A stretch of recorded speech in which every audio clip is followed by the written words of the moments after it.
would be identifying the persons who are already vaccinated so that we can get them on the ship. You see, there's a ship in the harbor. 2 of them there now. Good. And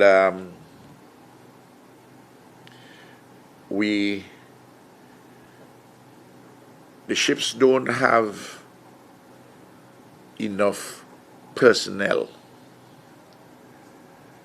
at the moment to keep people on the ships, but they have enough personnel to transport persons to these destinations. But Simone Keyser Beach tells me that what she wants to do is to,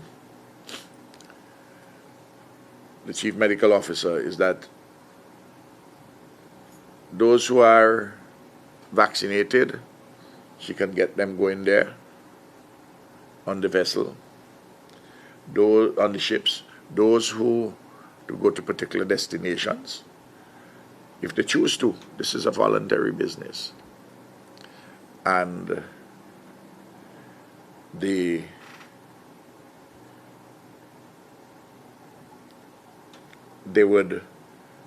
who are not yet vaccinated but who would be vaccinated, you wouldn't want to send them immediately after vaccination. You'd want to hold them, keep them for a day or two, because some persons upon vaccination, they develop an itch, a little wooziness in their head.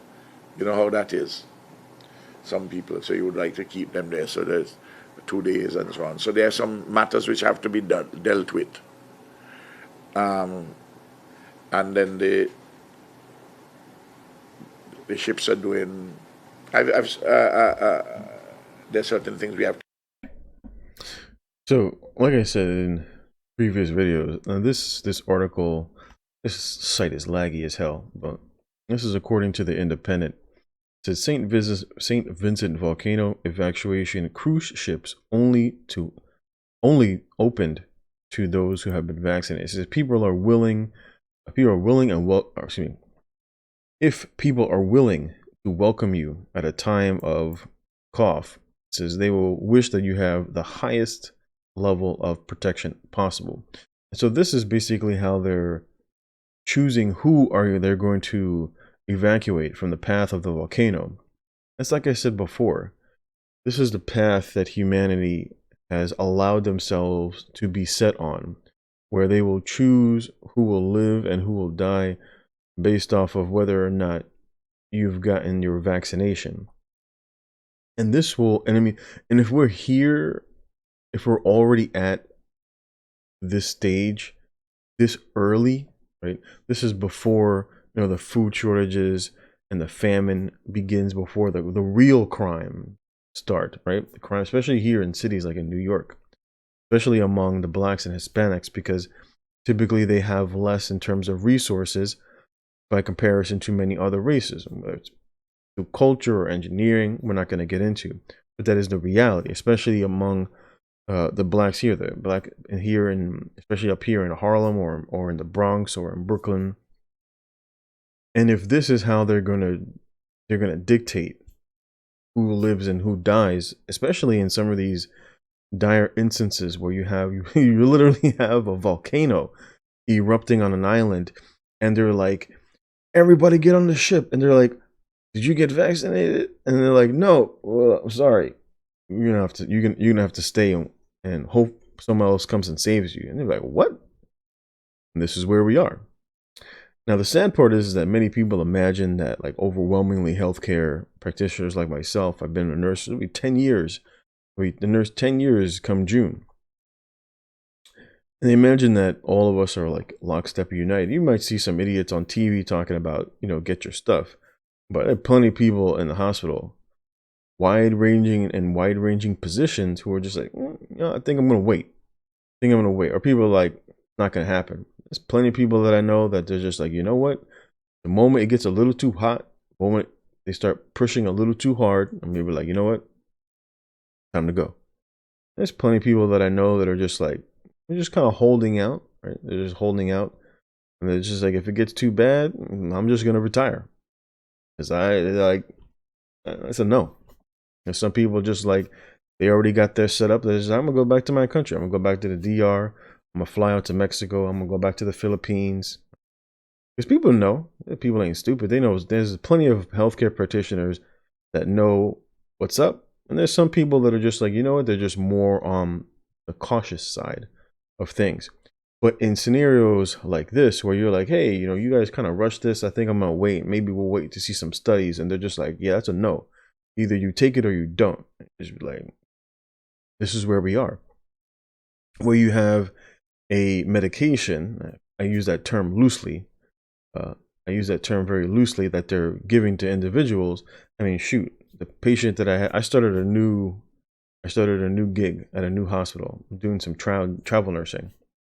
And one of the patients that I had yesterday was an individual who got it and then ended up in the hospital for a vaccine related side effect. She had syncope. Typically, you don't get syncope unless you have some sort of an anaphylactic reaction. And of course, even he said it himself. In that video, he said, you know, you might get a little bit of a rash, or you might feel a little woozy or whatnot. And basically what he is describing are side effects, injuries, as they're called, vaccine injuries. And what he refers to is typically anaphylactic reactions, people who are having allergic reactions. Now, I said overwhelmingly, it's very rare to have some. Usually it's like 1 in a million, but not for these. Not for these. It's 10 times greater. These, they openly admit it, that it's 1 in 100,000. The chance of you having a reaction is 1 in 100,000. You are 10 times more likely to have an anaphylactic reaction than from just your, you know, the seasonal flu. The seasonal flu vaccine that most people get is about 1 in a million. But these, it's 1 in 100,000. That's why they're always very quiet when something happens. Like, for example, with the AstraZeneca or with the Johnson & Johnson, and then people start having blood clots, and they're like, no connection at all. And then it just keeps on happening. And then the people are like, we're going to halt this medication temporarily and going to do a study to see if, and they're like, yeah, the studies show nothing happened. Then 2 weeks later, they're like, oh yeah, we got to stop using this particular vaccine. And of course, this is where we are at. And it's so early. The sad part is that it's so early in the grand scheme of things. It's so early in the grand scheme of things to think that this is where people are at mentally and in here, in terms of how they're willing to treat their fellow man. And if this is where we're at this early, and this sort of lets me know where people are at. If these are the decisions that they're making. I mean, previously it was like women and children, like the men are disposable, you know, and we always knew that's our lot in life. But to base it off of whether you got an experimental medication into your body, if you got this experimental drug, this experimental vaccine, and to sit here and be like, you're gonna have to wait in the path of the volcano, and I wish you good luck, lets me know that we are very close to things going downhill very quickly. Especially if you've been paying attention to a lot of the food shortage warnings that have been going around in multiple countries.